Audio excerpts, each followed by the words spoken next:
All right, good afternoon. We're going to continue with our post-race victory lane interviews, and we've now been joined by our race-winning crew chief, Adam Stevens. And Adam, this is your third win in a row in 2015 with Kyle and the number 18 team.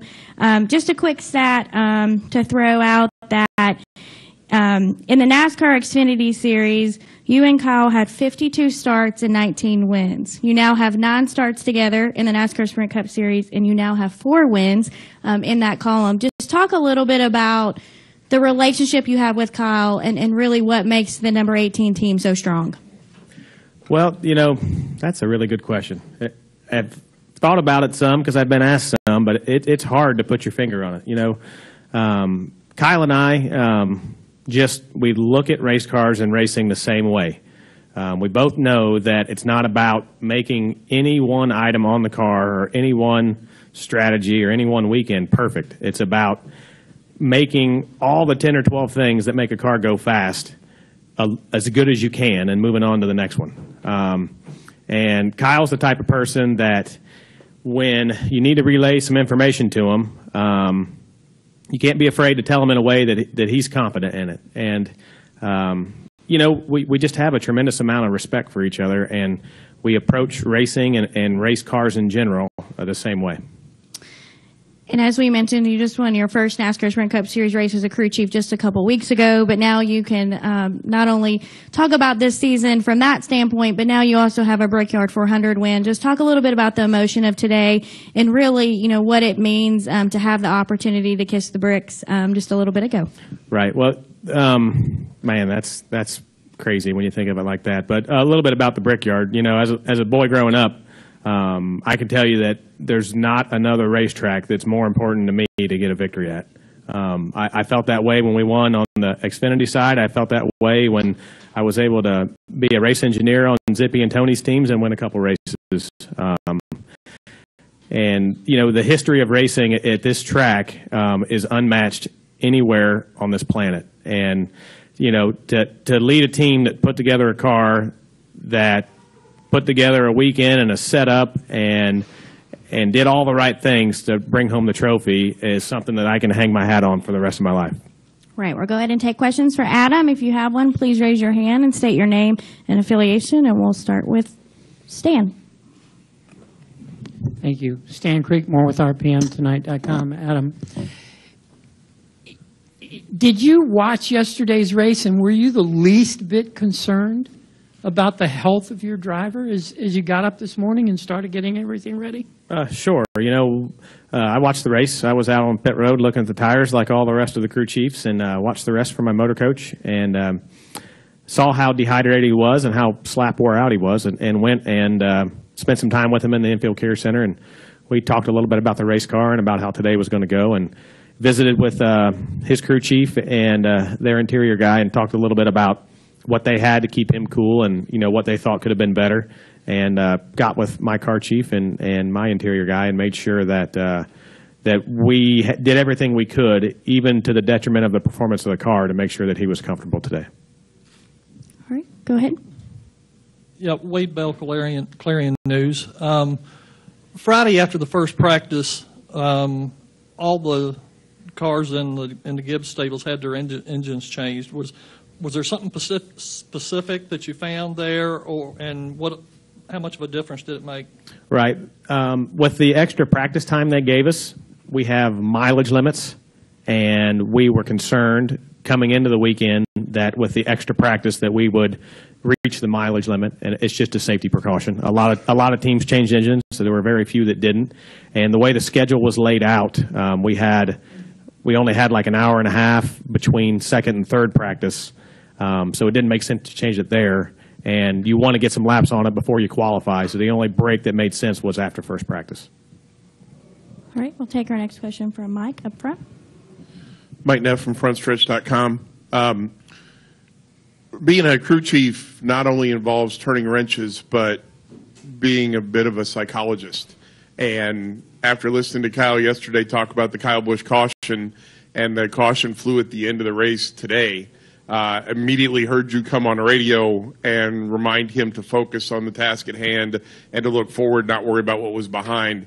How important did you feel it was at that moment to pull him back and get him centered on what the job was at hand? Well, I think it's important. You know, all he needs is information. Every caution we had was completely legitimate, well-founded, needed to throw the caution. And if you don't tell him that and then they get the mess cleaned up before he gets to that part of the track, he doesn't know why the caution's out. So it's not rocket science sometimes.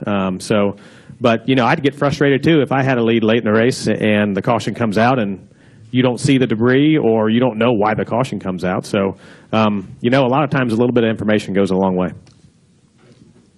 All right, we'll break just for a second to congratulate our race-winning car owner. Coach Joe Gibbs has now joined us, and Coach, we'll just start with your thoughts and emotions of today.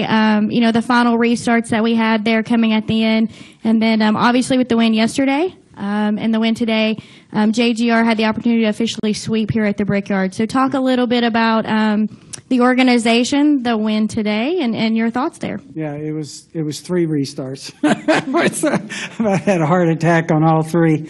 I think what happens at the end like that, you put so much into this. Everybody here knows this. All of you do that've been around racing. You put so much in this. And I think for us to have a chance to win a race, and I think that's the reason why anything that you think would keep you from winning it. In other words, Kyle being out front and they call a caution. It's so much emotion. And so for all of us, we kind of, you know, all of us just feel like this is a special time for us. This doesn't happen very often in sports where you have a story like this, particularly in pro sports. It's just very hard to do. So we're going to enjoy this for sure. We love coming here.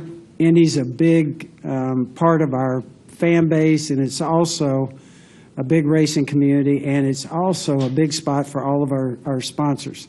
Give you some idea, JD and I did 6 hospitalities today. 6 of our sponsors were, you know, here and entertaining. It's just a huge deal for us, and to be in this part of the country, a sporting capital like Indianapolis, is really a big deal for us. The other thing I reflect on is the total team it takes to do this. I know Adam and Kyle will tell you this. It's everybody back at the race shop. I mean, engineering, fab shop, the motors from TRD. It's everybody it takes to put this together and work. And I know everybody here appreciates it, but when you get that many people working so hard, and for a year and a half we were behind. And we all kind of went to work, and we've been after it hard. There's been a lot that was put into this. So I say a big thanks to everybody back there, to our partners, in particular Mars. That's the other thing about our sport that I really enjoy.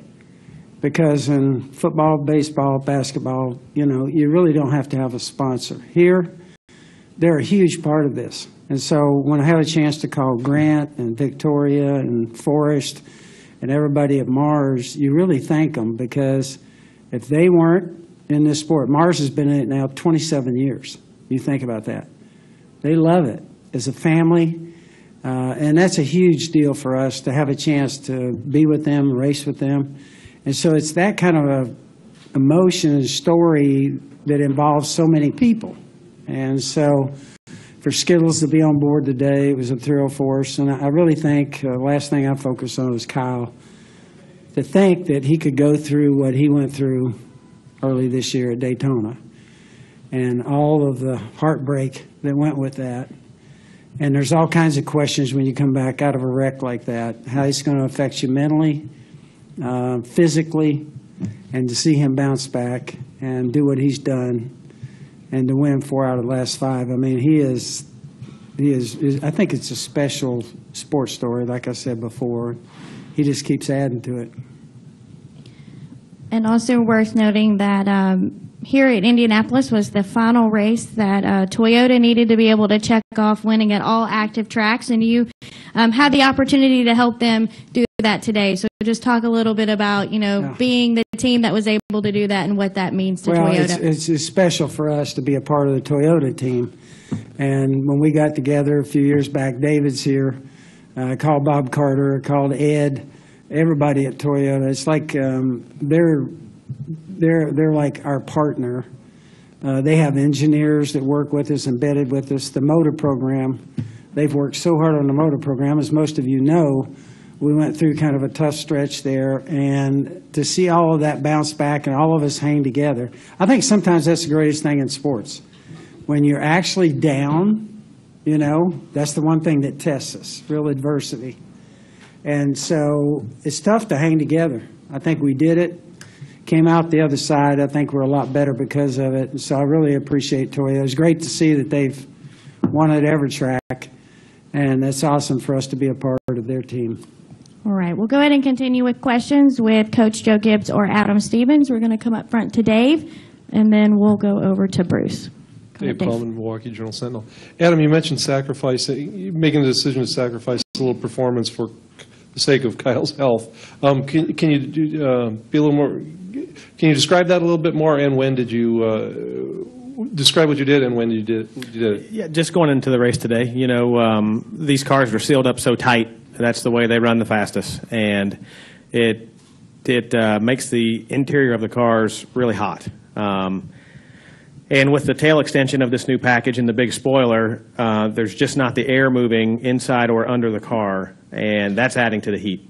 So we just dump some air into the cabin to keep the air circulating. It's not rocket science, you know, but we run better when Kyle's healthy. Certainly run better when he's in the car. So we've got to keep him in there. All right, Bruce, go ahead. Coach, you were talking about how special this is with Kyle, what the run that you're going through right now. Can you recall anything similar to this from your days in the NFL where a guy just came back from a devastating injury and all of a sudden just everything started to go his way? Well, you see individuals at different times in sports, you know, in football when I was there. You see individuals with heroic stories coming back from real bad injuries. So, you know, you see some of that. It's just this one, I think, is obviously it's in this sport. We've seen Danny bounce back where he had, you know, but we don't get many injuries over here, really. We've been 24 years, JD and I, and everybody at the race team. One of the things we love about this sport, yes, it's you're racing cars and you're 200 miles an hour, so you can have accidents and what have you. But up until Denny's back, you know, which came 3 years ago, we'd never have a driver miss a race in 24 years. So I think that's a credit to NASCAR and all the hard work that goes into making our cars safer and safer. And so, but, you know, to have Kyle, that happened to Kyle, and come back from that, and I think it was a total team effort. And I appreciate Adam being able to hold everybody together for 11 weeks. That's hard to do. You think you're probably out of the chase? All those guys, when you look at them and look at their eyes, there was no backing up. They were after it. And we talked about, hey, if we get Kyle back, when we get him back, we got a chance. But it was really a chance. It was not, everybody here would have probably said, you know, it's probably not a good one, it's including me. But it's just worked out unbelievably. All right, we're going to go to Bob next.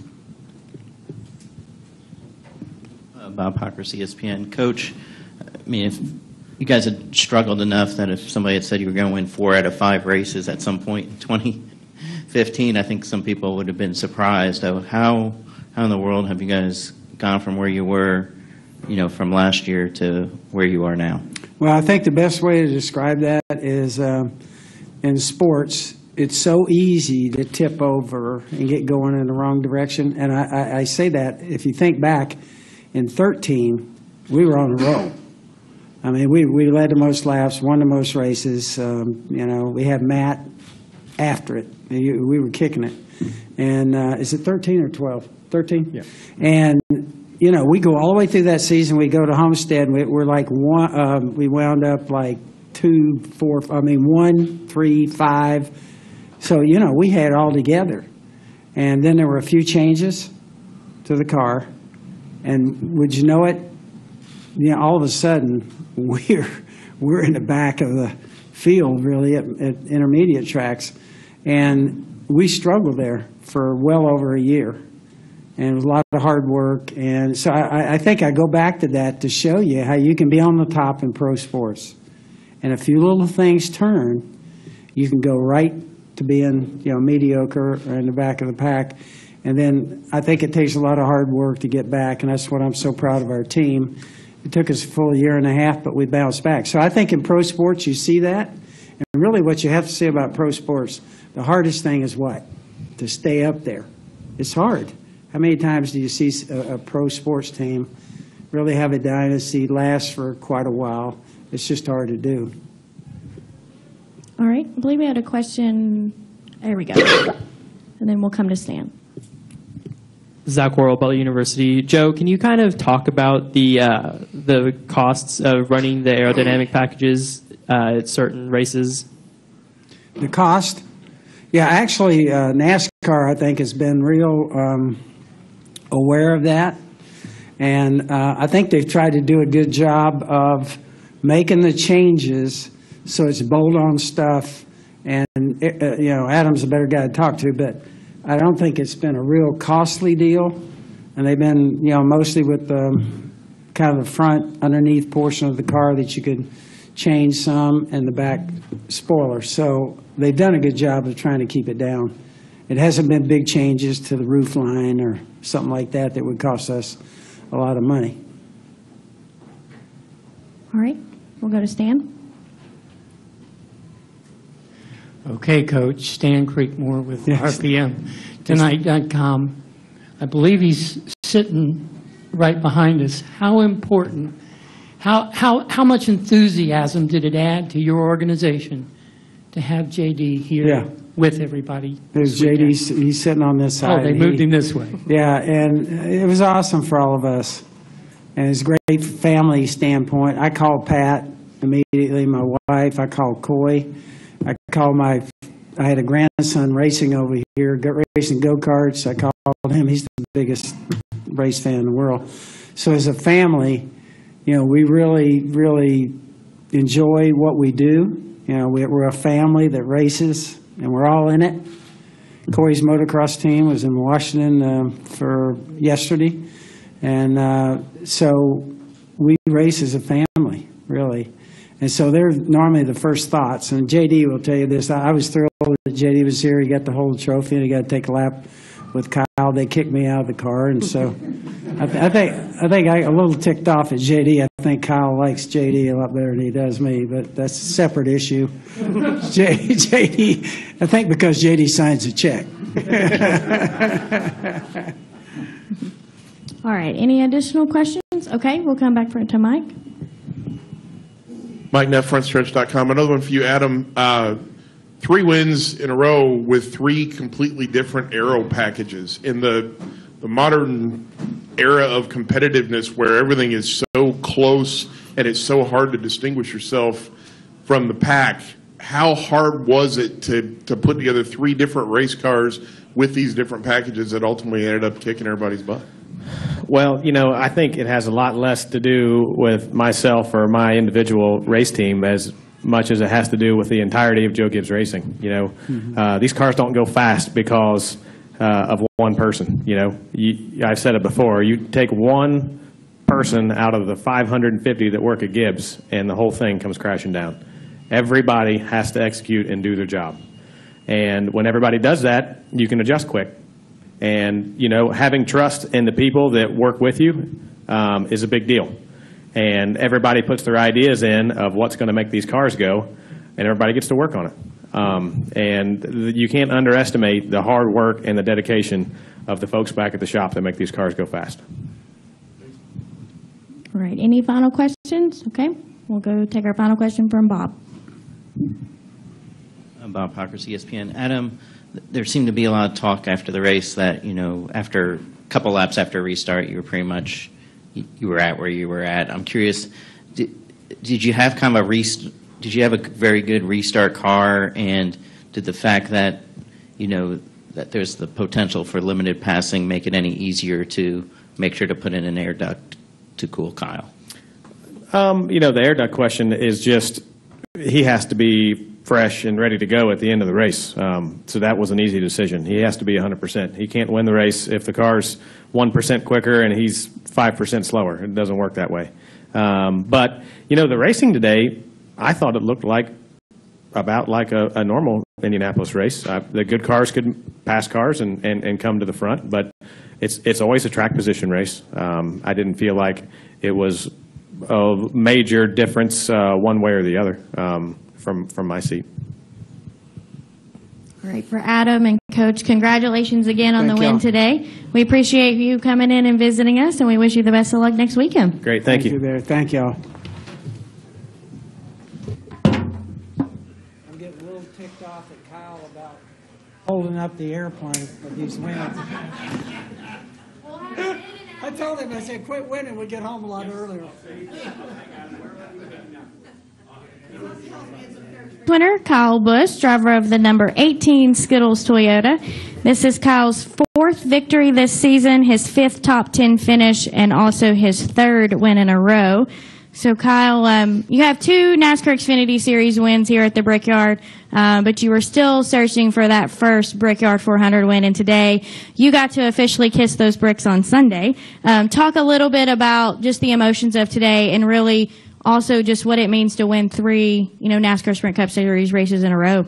Well, there's a lot going on with today's win. Just the event of everything that it is here at the Brickyard and being a part of the Brickyard 400. And I can't say enough about the military support, Jeff Kyle and everyone that was here to celebrate on behalf of him, but let alone the fallen and those in the future, present and future soldiers. And we just appreciate their support. But this is a great day for us, a great weekend for Toyota and TRD, as well as M&M Skittles, Joe Gibbs Racing, all of those involved with our race team. So it's just a true testament to what this team's all about. And I knew we had a really good car on Friday when I was just out there practicing by myself. It drove really good by itself, and I knew we'd have a good shot if we could just get out there and get out front. I felt like we were the strongest car by ourselves, but traffic was just so hard to pass. But we had a lot of fun today. We tried some different strategy there towards the end that kind of worked in our favor. I wasn't sure about it, but those late restarts definitely worked in our favor. And to come home with a victory here at the Brickyard 400, there's nothing else like it. It's probably the biggest win of my career so far, and hopefully there's more wins here at the Brickyard and bigger wins in the series yet for me. Right. We'll go ahead and take questions from Kyle. If you have one, please raise your hand and state your name and affiliation, and we'll start up front with Bruce, and then we'll go to Bob. Once all those late race cautions were starting to happen, were you beginning to think, I've seen this movie before, including yesterday? Yeah, no doubt. I've definitely seen that movie before. I think every single Saturday race here, we've had a late restart, and I've lost the lead every single time. But in the 2 that I've won, I've gotten the lead back. 2 years ago, I got it back from Brian Scott pretty much right after the restart. But then, yesterday I didn't get it back until the white flag, and coming back to the checkered. So you never know how it's going to play out. But, man, it's so hard to win these things. And once you can get a guy out front, get him in clean air, typically you see that guy just kind of stretch it. And I knew that if I could just protect the bottom, Joey was fast. He drafted up on me a couple times. But, if you just protect that bottom and not let that guy get a chance to get on the inside of you, you're really going to mess him up. And that's what I had to do in order to win this thing today. All right, Bob, go ahead. Bob Pockers, ESPN, you said it's probably your biggest win. Is it because it's Indianapolis? Is it because 3 in a row? Because of what you've been through this year? I think there's a lot of things, but if you just look at the top 4 races that we have in our series, obviously I think I would order them as the Daytona 500, the Brickyard 400, the Coke 600, and then the Southern 500. Those are the 4 crown jewels that I see in our sport. They've been that way for a long, long time, and I don't know that it's really ever changed. So, besides those, I've won the Southern 500. I've won my hometown race, which is a big race for me. The Las Vegas race. I've also won the Bristol night race. I've swept Bristol. So there's a lot of great things that have happened for me in my career. But this one here today checks off probably the one that's number 2, on the races to win list. But there's still that elusive championship as well that we want to achieve. All right. I believe we had another question on this side. Go ahead. Paul Gable, Shelbyville News. Kyle, you talked about it a little bit in Victory Lane, your 11-week vacation. Talk a little bit about how much losing racing made you hungry, helped you out, and also your role now as a father, how much that's changed your outlook away from the track. Yeah, certainly being away for 11 weeks, I mean, it was tough, but there was nothing I could do about it. It wasn't like I was on a vacation, but, I did call it that. But it was pretty hard times. It was tough to fight through all those things that I had to go through, that Samantha had to go through. And while she was pregnant, she was helping me, and everything that we did there. But, ever since being able to get back walking again, it was okay, how long now, and just all the steps that we went through to get back into the race car was quite challenging. But once we've been back, I felt like I just continued right on my stride that I left with, and that I knew that Adam Stevens and I could achieve. He's obviously a great leader of this team. I love him to death, and he's doing a really good job. And obviously we're having fun doing what we're doing. So having Brexton, though, obviously he's a huge inspiration to me and my wife. And nothing's brought us together closer as a couple than him. And we just continue to enjoy every moment with him. And I don't know. I think he likes Victory Lane probably more than anybody else. He wants to be there so much that his I don't know if it's osmosis or his luck is just kind of rubbing off on us. All right, we'll take our next question over here. Go ahead. Kyle over here. Will Clark, WHAS Radio. Today you win with a new package here at Indy. You won with a new package at Kentucky. Are these new packages big steps in the right direction, not big enough steps in the right direction? And obviously you're a little biased. You've won with them, but what needs to be the next step with these? I think drag is exciting. I would agree that there's nothing more beneficial than to be able to see a guy behind another guy gain on him down the straightaways. Instead of making it a horsepower race, you can make it a drag race. That's fun. But the thing that bothers us drivers is when you get to the corners and you absolutely, when you're by yourself. Today, for instance, when I was by myself, I felt like I was a really good race car. I felt like I had the car to beat. But then when you got back in traffic, whether you were behind a guy or behind a group of cars, you were horrible. I mean, it was just absolutely so hard to handle in traffic. And it's not sometimes such a bad thing, but you don't want to feel like you're going off into the corner and you're going to crash every time. That's the thing. You want to have some sort of security. So I think there's something to be learned from today. I'm not sure it's the right combination exactly, but I think there's some benefits to it. All right, we've got another question here in front. Go ahead. Congratulations on the win today. Thank you. 3 wins in a row. I'm sorry. Diane Cox with the Advantage News out of St. Louis. You've had 3 wins in a row, 3 different tracks. Personally, for yourself, have you surpassed your own expectations of this season? Because I'm sure coming back, you had no idea what to expect. What would you say about your own expectations for yourself personally? Yeah, there's no question that we've certainly over-exceeded. We just wanted to come back and get back into a rhythm of things and finish top 20, finish top 15, get to some top 10s, but man, right when I did come back, I felt ready to go. I didn't want to come back and not be ready to contend for race wins or contend for top 5s, top 10s. So, when I did come back, I knew that that's what we were going to be here to do. But I wasn't sure it was going to come this quick, gelling with Adam Stevens and just getting used to him as a crew chief. Obviously, I've worked with him on the Xfinity side, but never at the Sprint Cup level. This is an entirely different game up here. So, but it's all worked, and we've certainly exceeded our expectations. I mean, this is just a run that I don't know that anybody would have ever imagined, including myself or my wife or my team. So we're going to bask in the moment and enjoy it. All right, we'll go to David. Go ahead. Kyle, David Scott from the Charlotte Observer. How are your leg and your foot doing now? And are you making any kind of allowances in the car with them? And are you still doing any kind of PT, physical therapy? Yeah, so my leg is actually doing really, really good. My right leg with the double compound fracture, it's actually feeling really well. I don't have any issues with it whatsoever inside the race car. Walking around with my left foot, I still tend to have a little bit of soreness just through the plate that I have on my number 1 metatarsal. It's immobilized 2 joints, and there's a 3rd joint. So the 2 joints that don't move, all of the motion that you're supposed to get in those goes through that 3rd joint. So that 1 joint is getting 3 joints worth of motion, and that's what's giving me the most pain, most soreness. It hurts a little bit to walk. Some days are actually really good. Today's not a bad day, but other days it hurts, and it doesn't feel very good. But I asked the doctor, I'm like, is it going to get better? And he goes, I don't know if it's going to get any better until the plate comes out. So I'm actually thankful that since I talked to him probably about a month ago, it has actually gotten a little bit better. So we'll see how it continues to play out through the season. All right, go ahead. Hi, Kyle. Brad Brown from WRTV here in Indianapolis. Did your car get better? Was your car a lot better at the end of the day than it was earlier? And then second question, no burnout at the end of today. Was there something said perhaps after Saturday? So my car I thought was really good all day. I didn't have any qualms about it. It actually drove really, really well. We made a couple changes just because of how loose I got in traffic to try to tighten up how my car was driving. And, there at the end, it was driving really good. I actually felt like I was a little too loose, a little looser than I wanted to be. But once you get out front, you're really good. So as far as the no burnout thing, I just didn't want to hear it. So I did my own deal and, took my own sort of victory lap and then gave the bow to the crowd later when there was a bunch of fans and Kyle Busch fans that were sticking around at the end. All right, I believe we have another question in the back.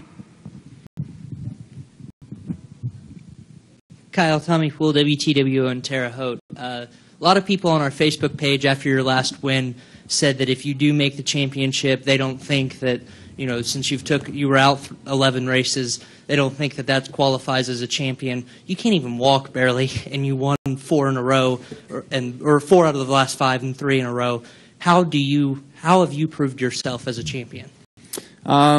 I don't care what people say. We're a team, and we work together as a team, and we're going to go out here and do what we can to bring Joe Gibbs Racing, Toyota, Skittles, M&M's, Monster Energy, Pedigree, Snickers, all of our partners a championship. That's what it's all about. They pay me to be behind the wheel, and unfortunately, due to injury, I wasn't able to attend the first 11 races of the season. It's not like I didn't want to be there, but my team was still there. And, we're going to go on and compete for a championship. And if we win a championship, then, it's not that they're going to take it away from me. Then, it is what it is, So as far as right now, Tom Brady's going to be suspended for the first 4 games of the season. And then he's probably going to go on and compete for a championship and might even win the Super Bowl. And I'm doubting anybody's going to take away a Super Bowl championship from that gentleman. So more power to him.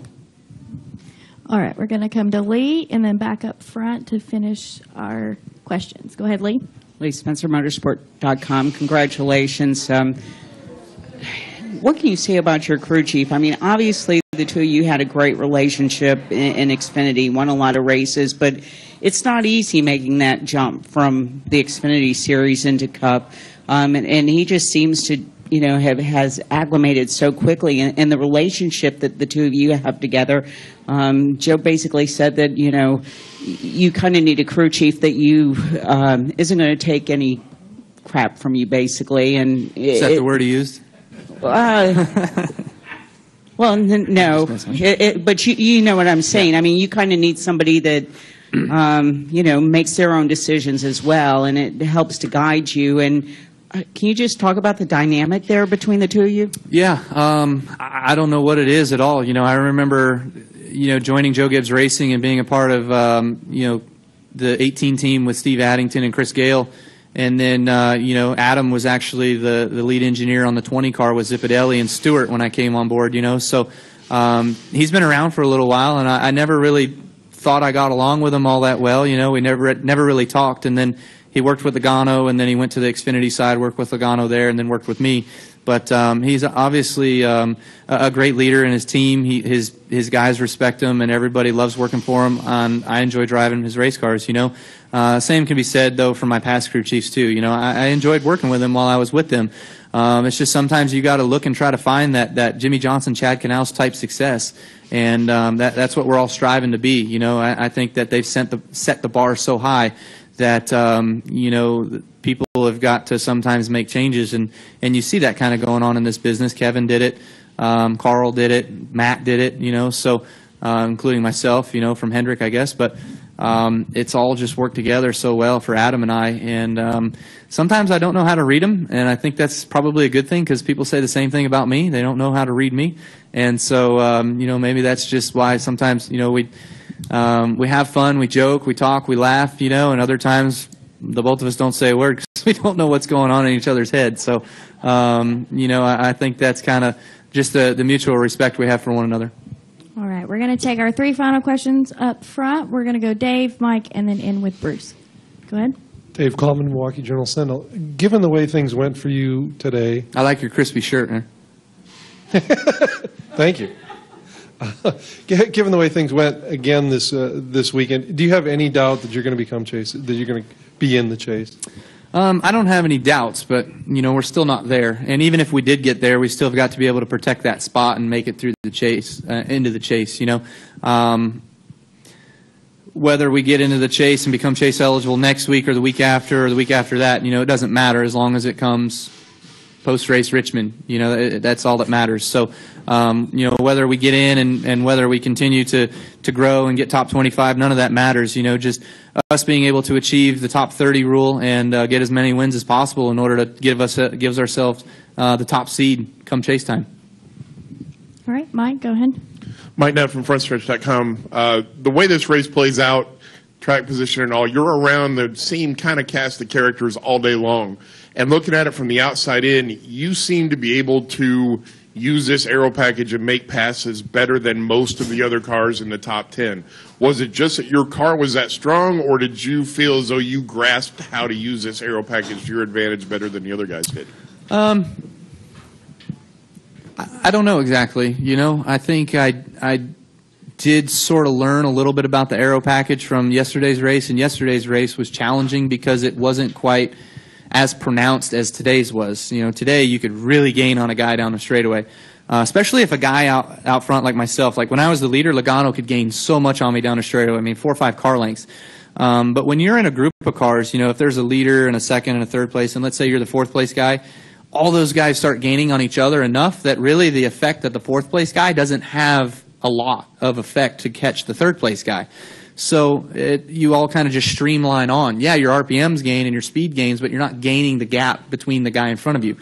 But I would say that learning from Xfinity cars and learning from trucks was probably the biggest advantage. So everybody that says racing trucks is a bad idea, I'll be in a truck next week at Pocono, so I'll take what I learned today and give her a go next week. All right, we're going to go to Bruce and end with Jim Utter. Go ahead, Bruce. As far as your Tom Brady question, I need to remind you, you are in Indianapolis. So, if Andrew Luck got suspended for 4 weeks and then he participated in the championship game, he'd still be considered champion. So probably. Either way. But with all the success you're having right now and the fact that you are probably definitely going to make the top 30, is there almost a point where you'd like to kind of bottle up some of this momentum and save it for the chase? No kidding, no doubt. If you could take these 3 wins right here and make that Homestead, Phoenix, and whatever's before that, Texas, right? Texas, Phoenix, Homestead. Yeah. If you can bottle these 3 in a row and win at Texas, Phoenix, Homestead, you're the champion. That's all that counts, those last 3 races. Yeah, you got to make it through all the rounds, but essentially, man, if you could bottle it up, man, you'd sure love to do it. So this is just a phenomenal opportunity and a great run that we're on. Again, I can't thank my team enough, everyone there at Joe Gibbs Racing. This is a whole team effort. It's not just me behind the wheel. I'm just fortunate enough to be here, talking to you guys and getting the glory and having my name put on the trophy. But it's the respect that my team deserves, that they've done a great job through this season and through the hardships that they've gone through to be in the position that we're in right now. We're going to enjoy this and hope that it continues, and maybe there's some more wins before the chase starts here and once the chase does start. All right, we'll take our final question from Jim. Jim Utter, Motorsports.com. This is sort of similar to Bruce's question, but after New Hampshire, Adam was still a little hesitant in talking about the possibility of you being a championship contending team. He had no questions about that after winning today. I just wondered, do you feel, you're so close right now, you could theoretically be in the top 30 next week. Is it time to start thinking about that? A little bit, once we become chase eligible, which hopefully we will here shortly, but once we do that, then, all we got to think about is those final 10 races and how to win one of those races in each round, pick out the best ones. Is Chicago our best in the first one? Maybe, we got to win that one. And then the next round after that, is it Charlotte? Yeah, probably. We got to win Charlotte. You got to win a race in each round just to get that automatic go to the next round. So in case something bad does happen, and in my chase successes, there's always something bad that happens. So I'm well aware of that. I'm sure many of you are well aware of that. So we just got to do all we can to position ourselves and place ourselves like we have here these last 5 weeks to do a good, consistent job in the chase. Well, Kyle, congratulations again. We appreciate your Thank you. time this evening, and we wish you the best of luck at Yeah, don't Pocono. rush out of here. You're going to see a monsoon here in a second.